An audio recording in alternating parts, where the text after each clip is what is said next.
أعوذ بالله من الشيطان الرجيم بسم الله الرحمن الرحيم قال رب اشرح لي صدري ويسر لي أمري واحلل عقدة من لساني يفقهوا قولي صلوات اللهم صل على محمد وآل محمد والصلاة والسلام على محمد وآل محمد صلوات اللهم صل على محمد وآل محمد. شروع کرتے ہیں اللہ کے نام سے اور محمد و آل محمد پہ سلام سے درود بھیجے محمد والے.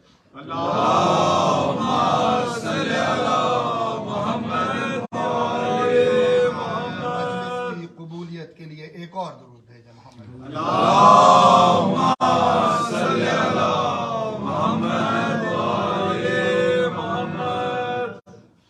حکم تو یہی ملا تھا کہ صرف مصائب پڑھوں میں، مگر خان صاحب نے بات ایسی کری کہ مجھے صرف صرف ایک قرآن کی آیت پڑھوں گا دلیل ماتم پہ.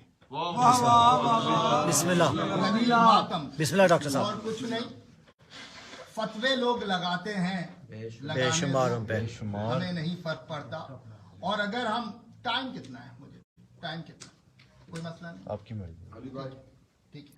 5-10 منٹ. بسم اللہ. بسم اللہ بسم اللہ. تو بس 2 منٹ 2 باتیں بسم اللہ.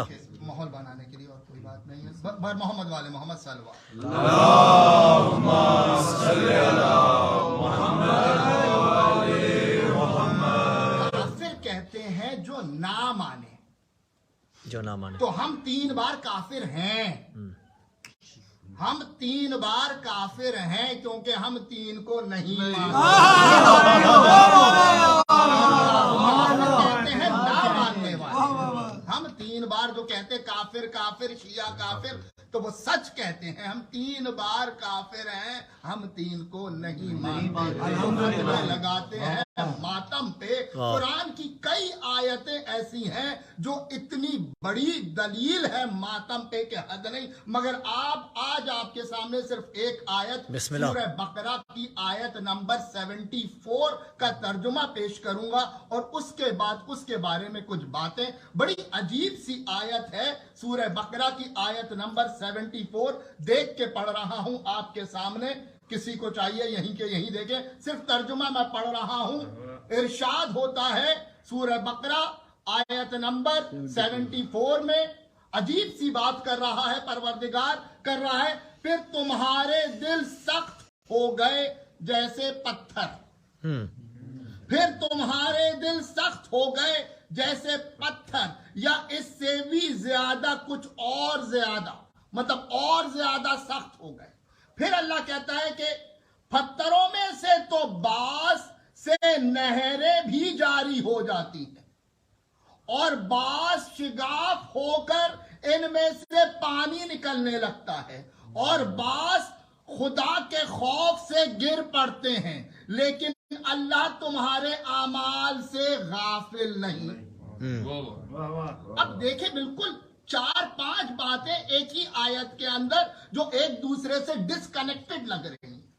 پہلے اللہ کہتا ہے پھر تمہارے دل سخت ہو گئے جیسے پتھر، پھر کہتا ہے اور زیادہ سخت ہو گئے. اس کے بعد اللہ 3 قسم کے پتھر دکھا رہا ہے. ایک وہ پتھر جو پھوٹ جاتا ہے، جو خود بخود ٹوٹ جاتا ہے اور اس میں سے نہریں بہنے لگتی ہیں. دوسرا وہ پتھر جو پھٹ کے جس میں سے پانی نکلنے لگتا ہے. اور تیسرا وہ پتھر جو خدا کے خوف سے گر پڑتا ہے. 3 قسم کے پتھر.